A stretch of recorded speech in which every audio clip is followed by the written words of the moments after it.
हरे मुरारी, हे नाथ नारायण वासुदेवा।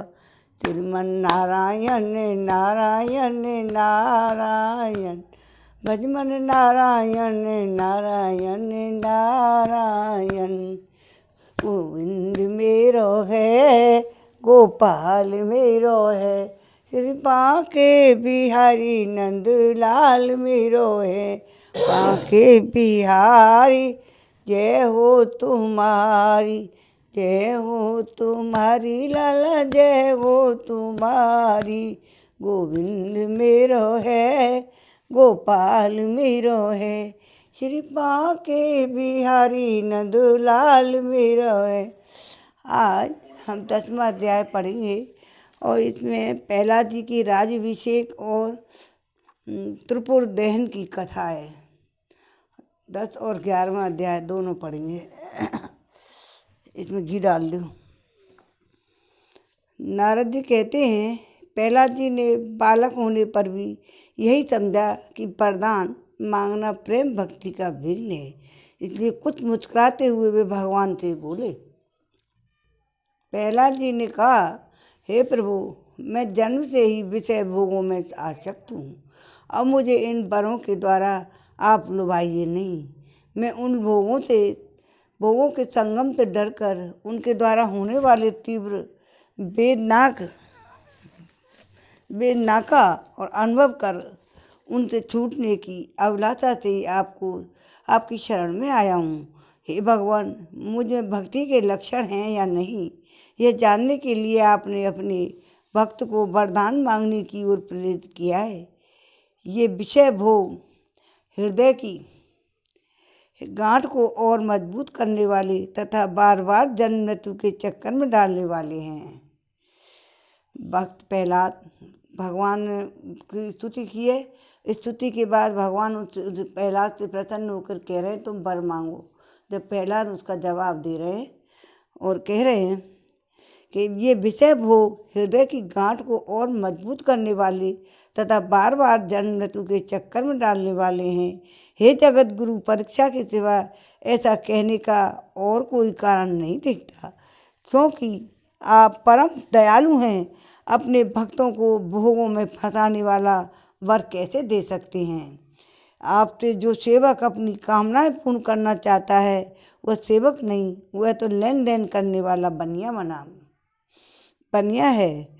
जो स्वामी से अपनी कामनाओं की पूर्ति चाहता है वह सेवक नहीं है। जो सेवक से सेवा कराने के लिए, उसका स्वामी बनने के लिए उसकी कामनाएं पूर्ण करता है, वह स्वामी नहीं है। मैं आपका निष्काम सेवक हूँ और आप मेरे निरपेक्ष स्वामी हैं। जैसे राजा और उसके सेवकों का प्रयोजन बस स्वामी सेवक का संबंध रहता है, वैसा तो मेरा और आपका संबंध है ही नहीं। मेरे वरदान शिरोमणि स्वामी, यदि आप मुझे कुछ मुँह मांगा वरदान देना ही चाहते हैं तो यह वर दीजिए कि मेरे हृदय में कभी किसी कामना का बीज अंकुरित ना हो। हृदय में किसी भी कामना के उदय होते ही इंद्रिय, मन, प्राण और देह, धर्म, धैर्य, बुद्धि और लज्जा की तेज स्मृति और सत्य, ये सब के सब नष्ट हो जाते हैं। कमल नयन, जिस समय मनुष्य अपने मन में रहने वाली कामनाओं का परित्याग कर देता है, उसी समय वह भगवत स्वरूप को प्राप्त कर लेता है। हे भगवान, आपको नमस्कार है। आप सबके हृदय में विराजमान उदार शिरोमणि एवं स्वयं परम ब्रह्म परमात्मा हैं। अद्भुत नरसिंह रूपधारी श्री हरि के चरणों में मैं बार बार प्रणाम करता हूँ। फिर इस पर उससे प्रसन्न होकर श्री नरसिंह भगवान ने कहा, हे प्रहलाद, तुम्हारे मन में तुम्हारे जैसे मेरे एकांत प्रेमी इस लोक अथवा परलोक में किसी भी वस्तु के लिए कोई भी कामना नहीं करते, फिर भी अधिक नहीं, केवल एक मनवंतर तक मेरी प्रसन्नता के लिए तुम इस लोक में दैत्य अधिपतियों के समस्त भोग स्वीकार कर लो। समस्त प्राणियों के हृदय में यज्ञों के भोक्ता ईश्वर के रूप में मैं ही विराजमान हूँ। तुम अपने हृदय में मुझे देखते रहना और मेरी लीला कथाएं जो तुम्हें अत्यंत प्रिय हैं सुनते रहना। समस्त कर्मों के द्वारा मेरी ही आराधना करना और इस प्रकार अपने प्रारब्ध कर्म का क्षय कर देना। भोगों के द्वारा पुण्य कर्मों के फल और निष्काम पुण्य कर्मों के द्वारा पाप का नाश करते हुए समय पर शरीर का त्याग करके समस्त बंधनों से मुक्त होकर तुम मेरे पास आ जाओगे। देवलोक में भी लोग तुम्हारी विशुद्ध कीर्ति का गान करेंगे। तुम्हारे द्वारा की हुई मेरी इस स्तुति का जो मनुष्य कीर्तन करेगा और साथ ही मेरा और तुम्हारा स्मरण भी करेगा, वह समय समय पर कर्मों के बंधन से मुक्त हो जाएगा। एक पूरा अध्याय प्रहलाद जी ने भगवान नरसिंह की स्तुति की है। बहुत लंबा था जो हमने पढ़ा था। अब फिर भी बता रहे हैं ना, भगवान तुमने इतनी बढ़िया की है कि तुम्हारे द्वारा की हुई मेरी और स्तुति का जो मनुष्य कीर्तन करेगा, साथ ही मेरा और तुम्हारा स्मरण भी करेगा और समय समय पर कर्मों के बंधन से मुक्त हो जाएगा। प्रहलाद जी ने कहा, हे महेश्वर, आप वर देने वालों के स्वामी हैं। आपसे मैं एक वर और मांगता हूँ। मेरे पिता ने आपके ईश्वरीय तेज को और सर्वशक्तिमान चराचर गुरु स्वयं आपको न जानकर आपकी बड़ी निंदा की है। इस विष्णु ने मेरे भाई को मार डाला है। ऐसी मिथ्या दृष्टि रखने के कारण पिताजी क्रोध के वेग को सहन करने में असमर्थ हो गई थी। इसी से उन्होंने आपका भक्त होने के कारण मुझसे भी द्रोह किया था। हे दीनबंधु, यद्यपि आपकी दृष्टि पहले से ही पवित्र हो चुके हैं, फिर भी मैं आपसे प्रार्थना करता हूँ, उस जल्दी नाश न होने वाले दुस्तर दोष से मेरे पिता शुद्ध हो जाएं। पिता वही है, जय विजय है कहे। हिरण्यकश्यप और राक्ष, इन दोनों का वध भगवान ने किया है। श्री नरसिंह भगवान ने किया। अब नरसिंह भगवान ने कहा, हे निष्पाप प्रहलाद, तुम्हारे पिता स्वयं पवित्र होकर तर गए। इसकी तो बात ही क्या है। यदि उनकी 21 पीढ़ियों के पिता होते तो उन सब के साथ भी वे भी तर जाते, क्योंकि तुम्हारे जैसा कुल को पवित्र करने वाला पुत्र उत्पन्न हो गया।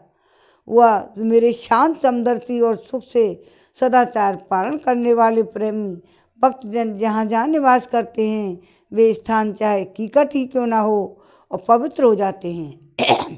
हे दैत्यराज, मेरे भक्ति भाव से जिनकी कामनाएं नष्ट हो गई हैं, वे सर्वत्र आत्मभाव हो जाने के कारण छोटे बड़े किसी भी प्राणी को किसी भी प्रकार से कष्ट नहीं पहुंचाते। संसार में जो लोग तुम्हारे अनुयायी होंगे वे भी मेरे भक्त हो जाएंगे। हे बेटा, तुम मेरे सभी भक्तों के आदर्श हो। यद्यपि मेरे अंगों का स्पर्श होने से तुम्हारे पिता पूर्ण रूप से पवित्र हो गए हैं, तथापि तुम उनकी अंत्येष्टि क्रिया करो। तुम्हारे जैसे संतान के कारण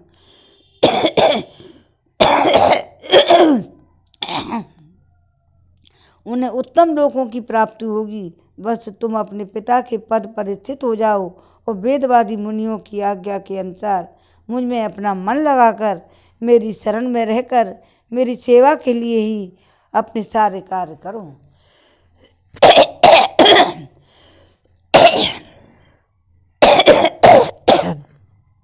नारद जी कहते हैं, हे युधिष्ठिर, भगवान की आज्ञा के अनुसार प्रहलाद जी ने अपने पिता की अंत्येष्टि क्रिया की। इसके बाद श्रेष्ठ ब्राह्मणों ने उनका राज्याभिषेक किया। इसी समय देवता ऋषि आदि के साथ ब्रह्मा जी ने नरसिंह भगवान को प्रसन्न बंधन देखकर पवित्र वचनों के द्वारा उनकी स्तुति की, उनसे यह बात कही। ब्रह्मा जी ने कहा, हे देवताओं के देव, देवताओं के आराध्य देव, आप सर्वांतर अंतर्यामी जीवों के जीवनदाता और मेरे भी पिता हैं।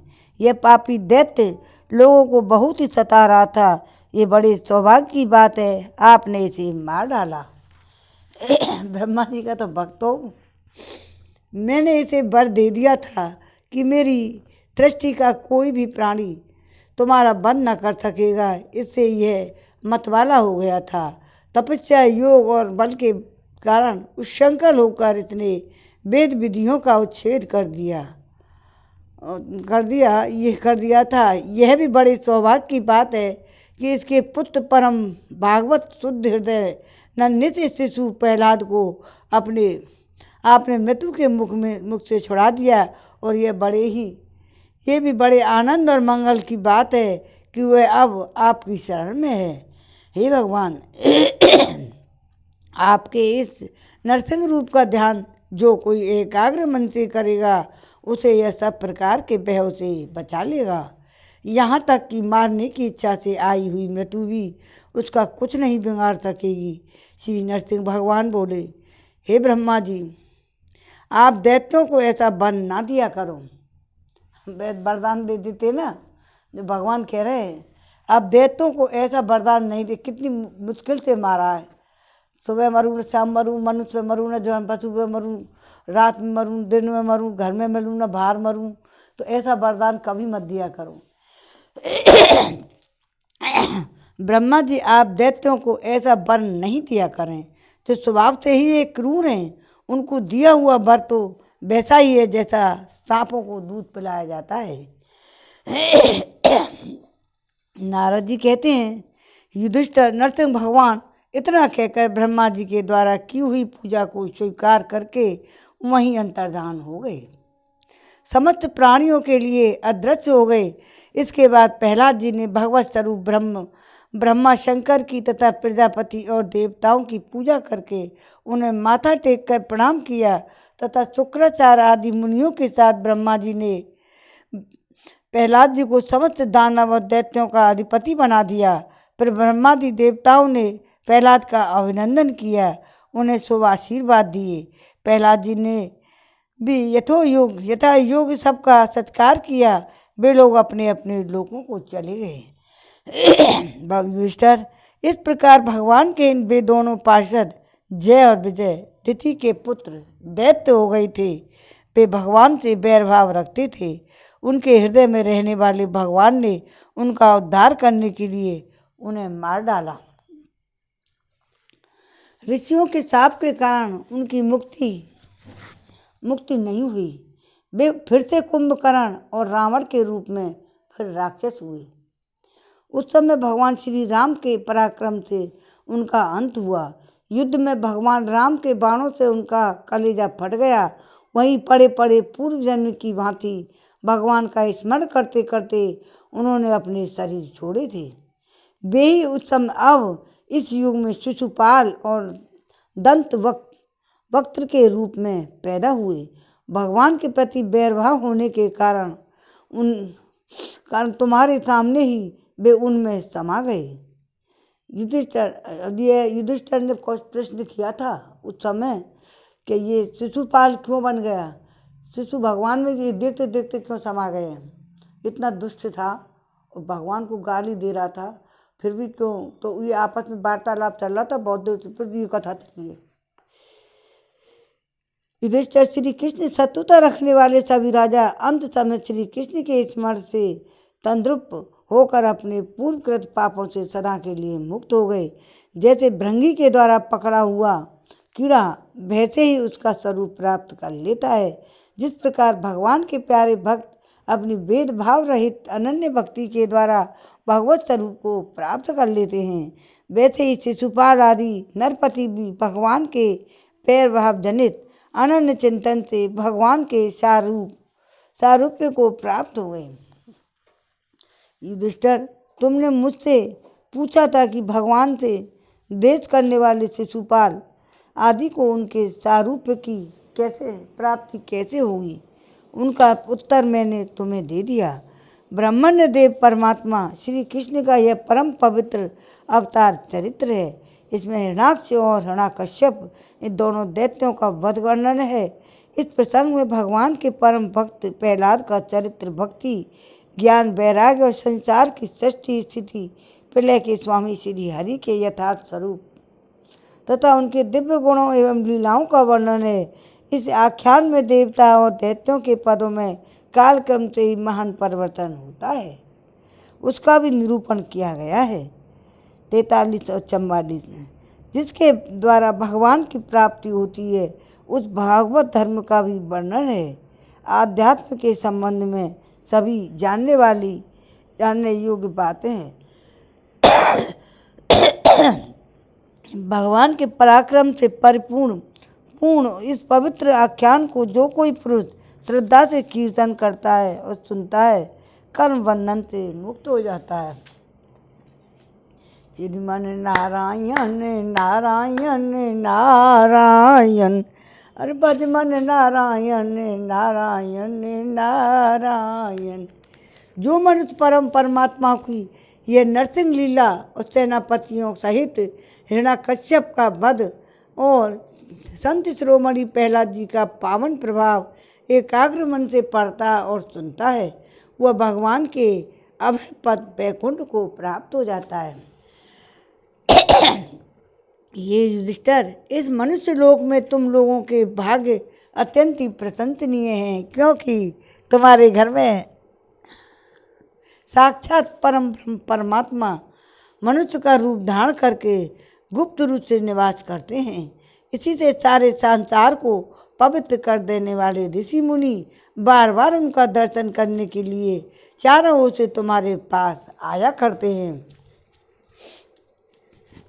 ये बड़े बड़े महापुरुष निरंतर जिनको ढूंढते रहते हैं, जो माया के लेस से रहित परम शांत परमानंद स्वरूप परम ब्रह्म परमात्मा हैं, वे ही तुम्हारे प्रिय हितैषी मेरे भाई पूज्य आज्ञाकारी गुरु और स्वयं आत्मा श्री कृष्ण हैं। जय हरि, जय कृष्ण भगवान की जय। तो शंकर ब्रह्मा आदि भी अपनी सारी बुद्धि लगाकर शंकर ब्रह्मा आदि भी अपनी सारी बुद्धि लगाकर वे ये हैं, इस रूप में उनका वर्णन नहीं कर सके, फिर हम तो कर ही कैसे सकते हैं। हम तो मौन भक्ति और संयम के द्वारा ही उनकी पूजा करते हैं। कृपया हमारी ये पूजा स्वीकार करके भक्त वत्सल भगवान हम पर प्रसन्न हो। हे युधिष्ठिर, यही एकमात्र आराध्य देव हैं। प्राचीन काल में बहुत बड़े मायासुर ने जब रुद्रदेव की कमनीय कीर्ति में कलंक लगाना चाहा, तब इन्हीं भगवान श्री कृष्ण ने फिर से उनकी यश की रक्षा और विस्तार किया था। राजा युधिष्ठिर ने पूछा, नारद जी, मैं दानव किस कारण में जगदीश्वर रुद्रदेव का यश नष्ट करना चाहता था और भगवान श्री कृष्ण ने किस प्रकार उनके यश की रक्षा की, आप कृपा करके बतलाइए। नारद जी ने कहा, एक बार इन्हीं भगवान श्री कृष्ण से शक्ति प्राप्त करके देवताओं ने युद्ध में असुरों को जीत लिया था। उस समय सबके सब असुर मायावी परम गुरु मैं दानव की शरण में गए। शक्तिशाली मायासुर ने सोने चांदी और लोहे के 3 विमान बना दिए और फिर विमान क्या थे, 3 पुर ही थे। वे इतने विलक्षण थे कि उनका आना जान नहीं पड़ता था।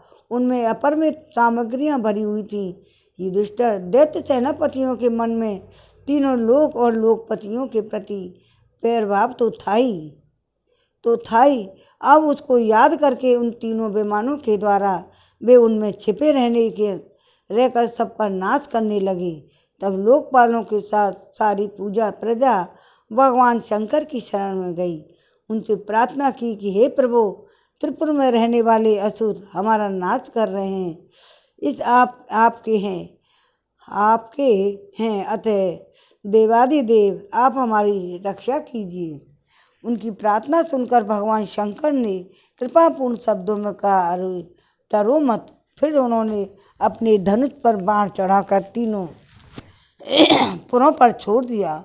उनके उस बाण से सूर्यमंडल के निकलने वाली किरणों के समान अन्य बहुत से बाण निकले। उनमें से मानो आग की लपटें निकल रही थी। उनके कारण उन पुरों का दिखना बंद हो गया। उनके स्पर्श से सभी विमानवासी निष्प्राण होकर गिर पड़े। महामायावी मैं बहुत से उपाय जानता था।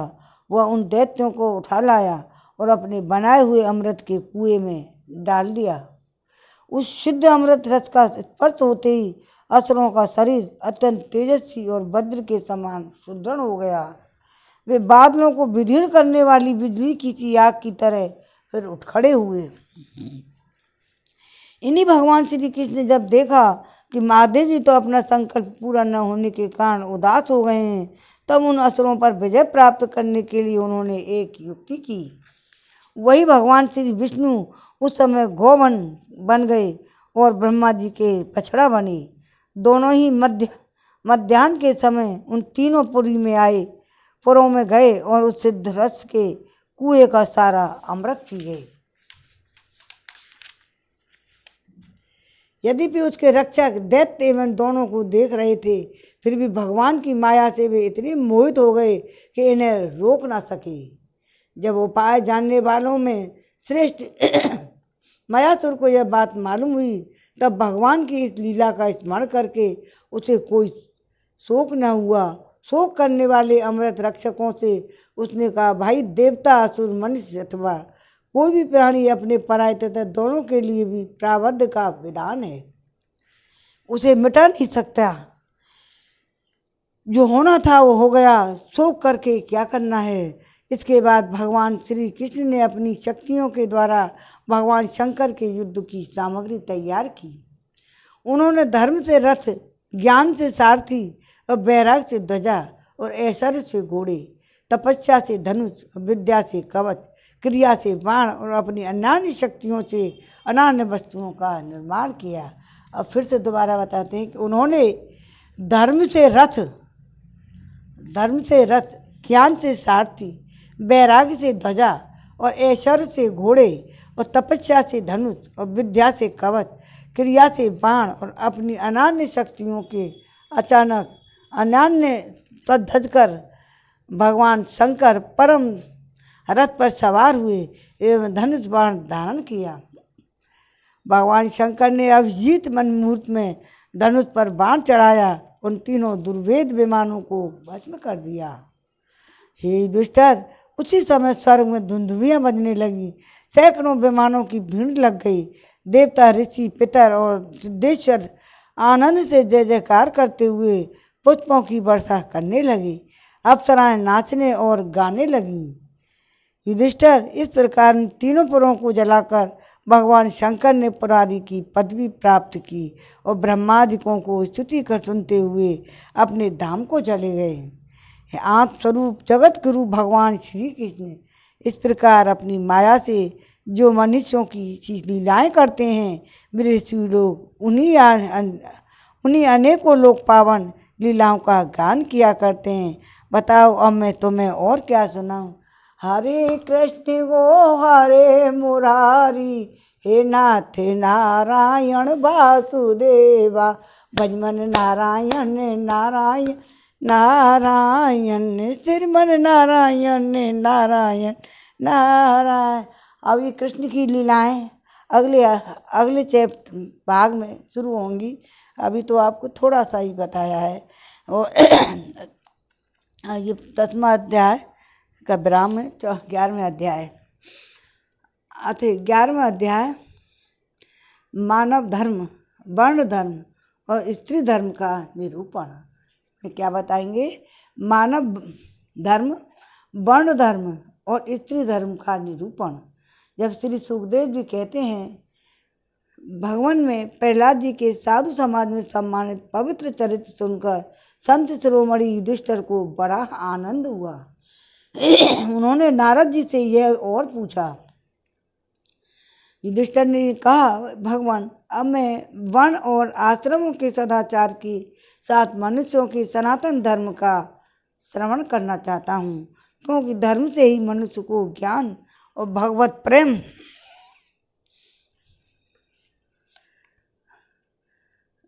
प्रेम और साक्षात परम पुरुष भगवान की प्राप्ति होती है।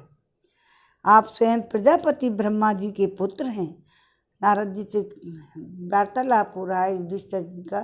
सुखदेव जी उनको सुना रहे हैं, राजा परीक्षित को। तो और कह रहे हैं, नारद जी, आपकी तपस्या, योग एवं समाधि के कारण वे अपने दूसरे पुत्रों की अपेक्षा आपका अधिक सम्मान भी करते हैं। आपके समान नारायण परायण, दयालु, सदाचारी, शांत ब्राह्मण धर्म के गुप्त से गुप्त रहस्य को जैसा यथार्थ रूप से जानते हैं, दूसरे लोग वैसा नहीं जानते। नारद जी ने कहा, हे युधिष्ठिर, अजन्मा भगवान ही समस्त धर्मों के मूल कारण हैं। वही प्रभु चराचर जगत के कल्याण के लिए धर्म और दक्ष पुत्री मूर्ति के द्वारा अपने अंश से अवतीर्ण होकर भद्रिका आश्रम में तपस्या कर रहे हैं। उन नारायण भगवान को नमस्कार करके उन्हीं के मुख से सुने हुए सनातन धर्म का मैं वर्णन करता हूँ। हे युधिष्ठिर, सर्ववेद स्वरूप भगवान श्री हरि, उनका तत्व जानने वाले महर्षियों का की स्मृति और जिससे आत्मग्लानि न होकर आत्म प्रसाद की उपलब्धि हो, वह कर्म धर्म के मूल हैं। क्या है, युधिष्ठिर से कह रहे हैं, हे युधिष्ठिर, नारद जी, सर्ववेद स्वरूप भगवान श्री हरि, उनका तत्व जानने वाले महर्षियों की स्मृतियों और जिससे आत्मग्लानि न होकर आत्म प्रसाद की उपलब्धि हो, वह कर्म धर्म के मूल हैं। धर्म कर्म का मूल है। हे युधिष्ठिर, धर्म के ये 30 लक्षण शास्त्रों में कहे गए हैं। सत्य, दया, तपस्या, शौच, तितिक्षा, उदित अनुचित का विचार, मन का संयम, इंद्रियों का संयम, अहिंसा, ब्रह्मचर्य, त्याग, स्वाध्याय, सरलता, संतोष, समदर्शी, महात्माओं की सेवा, धीरे धीरे सांसारिक भोगों की चेष्टा से निवृत्ति, मनुष्य के अभिमानपूर्ण प्रयत्नों का फल उल्टा ही होता है। ऐसा विचार मौन आत्मचिंतन प्राणियों को अन्न आदि का यथा योग्य विभाजन उनमें और विषय करके मनुष्यों में अपनी आत्मा और इष्ट देव का भाव, संतों के परम आश्रय भगवान श्री कृष्ण के नाम, गुण, लीला आदि का श्रवण, कीर्तन, स्मरण, उनकी सेवा, पूजा और नमस्कार, उनके प्रति दास्य, सांख्य और आम समर्पण, ये 30 प्रकार का आचरण सभी मनुष्यों का परम धर्म है। के पालन से सर्वात्मा भगवान प्रसन्न होते हैं। हे धर्मराज, जिनके वंश में अखंड रूप से संस्कार होते आए हैं, उन्हें ब्रह्मा जी ने संस्कार के योग्य स्वीकार किया है। उन्हें द्विज कहते हैं। द्विज मतलब ब्राह्मण। जन्म और कर्म से शुद्ध द्विजों के लिए यज्ञ, अध्ययन, दान और ब्रह्मचर्य और आश्रमों के विशेष कर्मों का विधान है। अध्ययन, अध्यापन, दान लेना और दान देना और यज्ञ करना और यज्ञ कराना, ये 6 कर्म ब्राह्मण के हैं। क्षत्रियों को दान नहीं लेना चाहिए। प्रजा की रक्षा करने वाले क्षत्रियों का जीवन निर्वाह ब्राह्मण के सिवा और कुछ तब से यथा योग्य कर, दंड, जुर्माना आदि के द्वारा होता है। वैश्य को सर्वदा ब्राह्मण वंश का अनुयायी रहकर गौरक्षा और कृषि और व्यापार के द्वारा अपनी जीविका चलानी चाहिए। बनिया और बनिया से वैश्य कहते हैं, तो वैश्य को सब हमेशा ब्राह्मण वंश का अनुयायी रहकर गौरक्षा करे, कृषि एवं व्यापार के द्वारा अपनी जीविका का पालन करे। और शूद्र का धर्म है दुजातियों की सेवा और उसकी जीविका का निर्वाह उसका स्वामी करता है। शूद्र की सेवा कौन करता है? दुजातियों की सेवा, उसकी जीविका का निर्वाह उसके स्वामी करता है। जिसके यहाँ सेवा करते हैं उसको चाहिए कि उसकी जो हमारी सेवा करे उसके अर्पण करें, उसको दान, खाना पीना, रहने सहने की व्यवस्था ब्राह्मणों को उनको करनी चाहिए। ब्राह्मण के जीवन निर्वाह के साधन 4 प्रकार के हैं: वार्ता, शालीन और यायावर और त्रिलोचन। उनमें से पीछे की व्रतियाँ अपेक्षाकृत श्रेष्ठ हैं। निम्न वर्ण का पुरुष बिना आपत्ति काल के उत्तम वर्ण की वृत्तियों का अवलंबन न करे। कि निम्न वर्ण का पुरुष बिना आपत्ति काल के उत्तम वर्ण की वृत्तियों का अवलंबन न करे। क्षत्रिय दान लेना छोड़कर ब्राह्मण की शेष पांचों वृत्तियों का अवलंबन ले सकता है। आपत्ति काल में सभी सब वृत्तियों को स्वीकार कर सकते हैं। जब आपत्ति आती है तो सब कुछ कर सकते हैं सभी जात।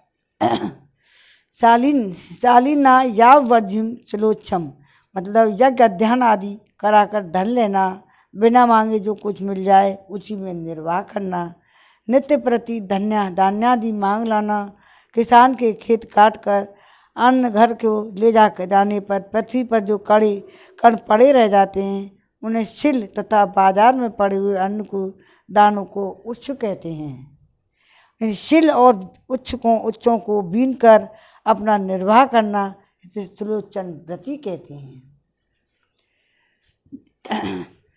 ऋतु, अमृत, मृत, प्रमृत और सत्यानृत, इनमें से किसी भी व्रति का आश्रय ले, परंतु स्वान व्रति का अवलंबन कभी ना करे। बाजार में पड़े हुए अन्न, खेतों में पड़े हुए अन्न शिल को बीन कर श्लोक्ष व्रति से जीविका का निर्वाह करना ऋत है।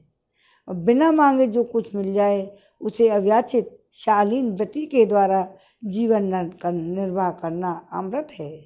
नित्य मांग कर लाना यायावर व्रति के द्वारा जीवन यापन करना मृत है। कृषि आदि के द्वारा वार्ता व्रति से जीवन निर्वाह करना प्रमर्त है। वाणिज्य सत्य नृत है और निम्न वर्ण की सेवा करना स्वान व्रति है।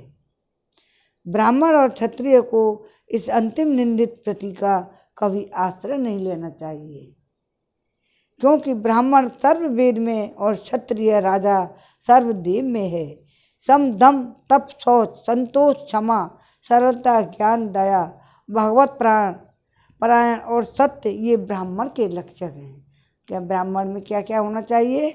शम, दम, तप, शौच, संतोष, क्षमा, सरलता, ज्ञान, दया, भगवत परायणता और सत्य ये ब्राह्मण के लक्षण हैं। युद्ध में भी उत्साह, वीरता, धीरता, तेजस्विता, त्याग और मनोजय, क्षमा, ब्राह्मणों के प्रति भक्ति, अनुग्रह और प्रजा की रक्षा करना ये क्षत्रिय के लक्षण हैं। देवता, गुरु और भगवान के प्रति भक्ति, अर्थ, धर्म और काम, इन तीनों पुरुषार्थों की रक्षा करना, आस्तिकता, उद्योगशीलता, व्यवहारिकता, निपुणता ये वैश्य के लक्षण हैं। उच्च वर्णों के सामने विनम्र रहना, पवित्र स्वामी की निष्कपट सेवा करना, वैदिक मंत्रों से रहित यज्ञ, चोरी न करना, सत्य तथा गौ ब्राह्मणों की रक्षा करना ये शूद्र के लक्षण हैं। पति की सेवा करना, उसके अनुकूल रहना, पति के संबंधियों को प्रसन्न रखना और सर्वदा पति के नियमों की रक्षा करना ये पति को ईश्वर मानने वाली पतिव्रता स्त्रियों के धर्म है। पतिव्रता स्त्रियों के क्या धर्म है? कि पति की सेवा करना, उसके अनुकूल रहना, पति के संबंधियों को प्रसन्न रखना, सर्वदा पति के नियमों की रक्षा करना ये पति को ही ईश्वर मानने वाली पतिव्रता स्त्रियों के ये धर्म है। साध्वी स्त्री को चाहिए कि झाड़ने, बुआरने, लीपने तथा चौक फूलने आदि से घर को और मनोहर वस्त्र आभूषणों से अपने शरीर को अलंकृत रखे, सामग्रियों को साफ सुथरी रखे, अपने पति देव की छोटी बड़ी इच्छाओं को समय के अनुसार पूर्ण करे, बिना इंद्रिय संयम, सत्य एवं प्रिय वचनों से प्रेम पूर्वक पति देव की सेवा करे। जो कुछ मिल जाए उसी में संतुष्ट रहे, किसी भी वस्तु के लिए ललचाए नहीं, सभी कार्यों में चतुर एवं धर्मज्ञ हों, सत्य और प्रिय बोले, अपने कर्तव्य में सावधान रहे, पवित्रता और प्रेम से परिपूर्ण रहकर यदि पति पतित न हो तो उसका सहवास करे। जो लक्ष्मी के से समान पति परायण होकर अपने पति को ही उसे साक्षात भगवान का स्वरूप समझकर सेवा करती है, उसके पतिदेव वैकुंठ लोक में भगवत स्वरूप को प्राप्त होते हैं और वह लक्ष्मी के समान उनके साथ साध्य आनंदित होती है। हे युधिष्ठिर, जो चोरी तथा अनान्य पाप कर्म नहीं करते, उन अनत्यज और चांडाल आदि अंतत साई वर्ण संकर जातियों की वृत्तियों में ही प्रतियाँ वे ही हैं जो कुल परंपरा से उनके यहाँ चली जा आई हैं। वेददर्शी ऋषि मुनियों के युग युग में प्राय मनुष्यों के स्वभाव के अनुसार धर्म की व्यवस्था की है। वही धर्म उनके लिए इस लोक और परलोक में कल्याणकारी है। जो स्वाभाविक वृत्ति का आश्रय लेकर अपने स्वधर्म का पालन करता है और धीरे धीरे उन स्वाभाविक कर्मों से भी ऊपर उठ जाता है और गुणातीत हो जाता है। ये महाराज, जिस प्रकार बार बार बोने से खेत स्वयं ही शक्तिहीन हो जाता है और उसे अंकुर उगना बंद हो जाता है, यहाँ तक कि उसमें बोया हुआ बीज भी नष्ट हो जाता है, उसी प्रकार यह चित्त जो वासनाओं का खजाना है और विषयों का अत्यंत सेवन में करने से स्वयं ही ऊब जाता है। परंतु स्वरूप स्वल्प भोगों से ऐसा नहीं होता। जैसे एक एक बूंद घी डालने से आग नहीं बुझती, परंतु एक ही साथ अधिक घी पड़ जाए तो वह बुझ जाती है। जिस पुरुष के वर्ण को बतलाने वाला जो लक्षण कहा गया है, वह यदि दूसरे वर्ण वाले भी मिले तो भी उसे उसी वर्ण का समझना चाहिए। दूसरा अध्याय पूरा हुआ। 12वां अध्याय ब्रह्मचर्य और वानप्रस्थ आश्रमों के नियम। 12वां अध्याय ब्रह्मचर्य और वानप्रस्थ आश्रमों के नियम, ये भी हम पढ़ लेते हैं। नारद जी कहते हैं, धर्मराज, गुरुकुल में निवास करने वाले ब्रह्मचारी अपनी इंद्रियों को बस में रखकर दास के समान अपने को छोटा माने और गुरुदेव के चरणों में सुदृढ़ अनुराग रखे, उनके हित के कार्य करता रहे। सायंकाल और प्रातःकाल गुरु, अग्नि, सूर्य और श्रेष्ठ देवताओं की उपासना करे और मौन रहकर एकाग्रता से गायत्री का जाप करता हुआ दोनों समय की संध्या करे। गुरु जी जब बुलावे पूर्णतया अनुशासन में ही रहकर उनसे वेदों का स्वाध्याय करे। पाठ के प्रारंभ में और अंत में उनके चरणों में सिर टेक कर प्रणाम करे। शास्त्र की आज्ञा के अनुसार मेखला, मृग चर्म, वस्त्र, जटा, दंड, कमंडल, यज्ञोपवीत, हाथों में कुश धारण करे। सायंकाल और प्रातःकाल भिक्षा मांग कर लावे, उसे गुरु जी को समर्पित करे। वे आज्ञा दें तब भोजन करे, यदि कभी आज्ञा न दें तो उपवास ही कर ले। अपने शील की रक्षा करे, थोड़ा खाए, अपने कामों को निपुणता के साथ करे, श्रद्धा रखे और इंद्रियों को अपने बस में रखे। स्त्री और स्त्रियों के बस में रहने वालों के साथ जितनी आवश्यकता हो उतना ही व्यवहार करे।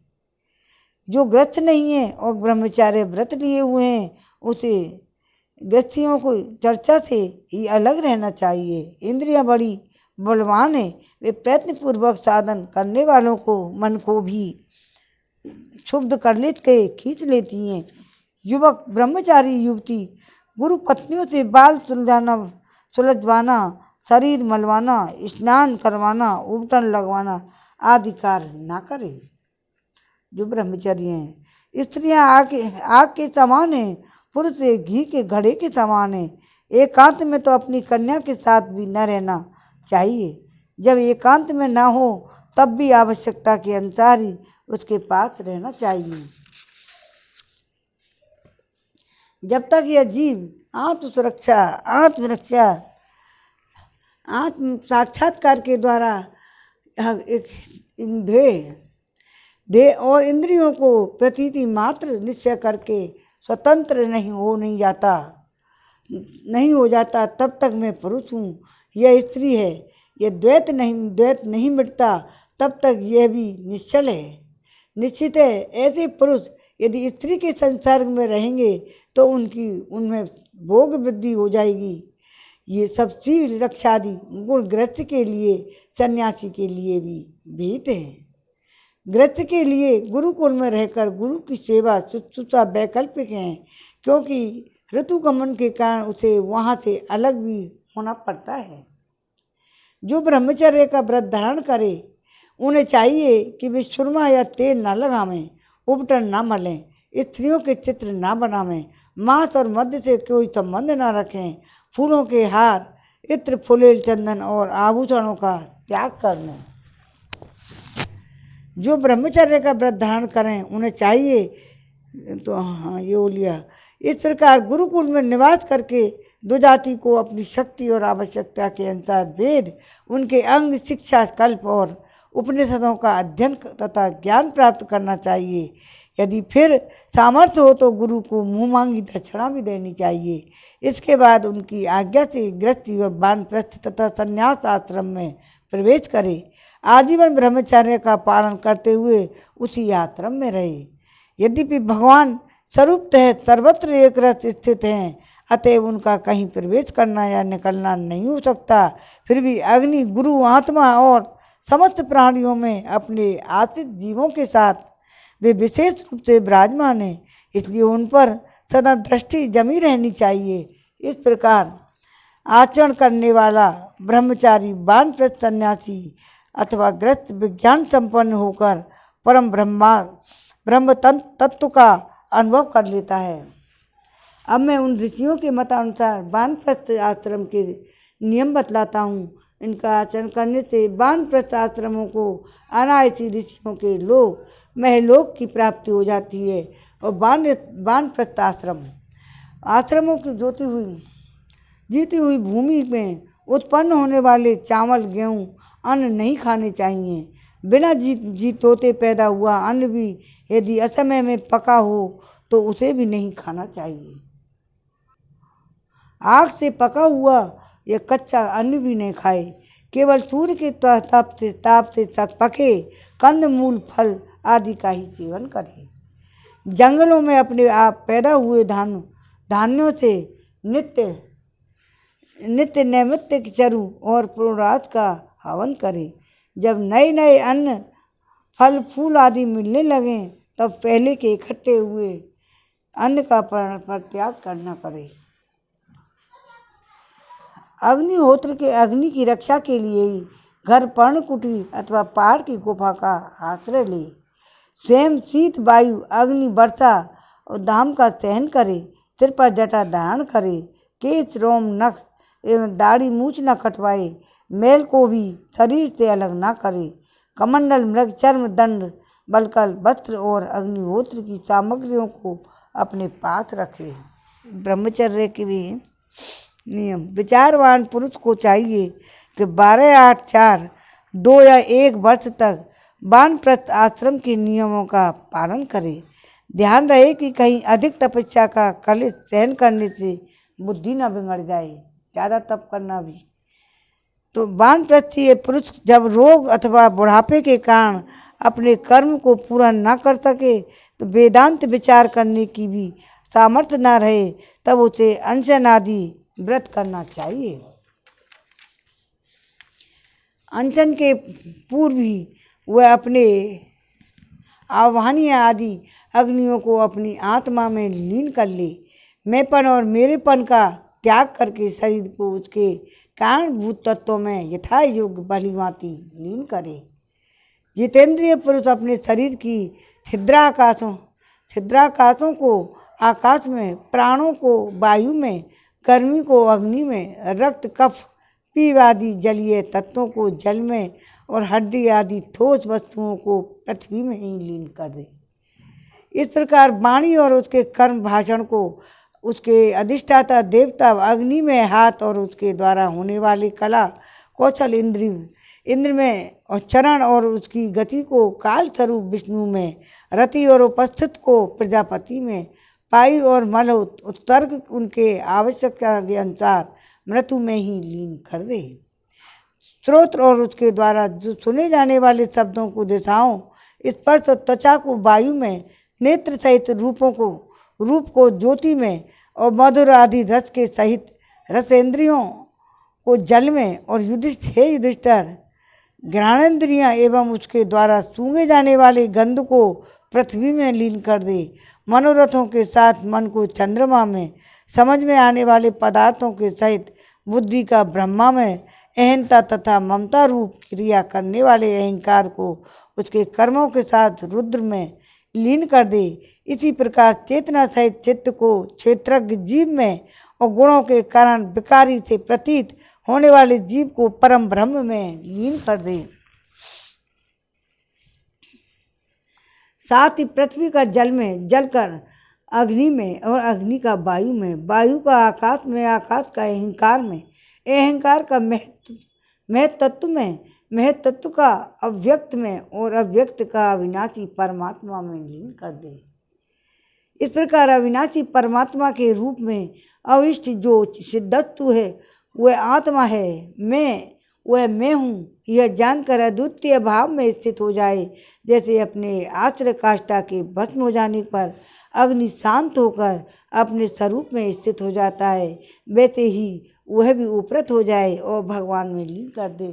श्रीमन नारायण नारायण नारायण भजमन नारायण नारायण नारायण श्रीमन नारायण नारायण नारायण गोविंद मेरो है, गोपाल मेरो है, श्री बांके बिहारी नंदलाल मेरो है, बांके बिहारी। आरती हो जा। श्री भागवत भगवान की है आरती, पापियों को पाप से है तारती। श्री भागवत भगवान की है आरती, पापियों को पाप से है तारती।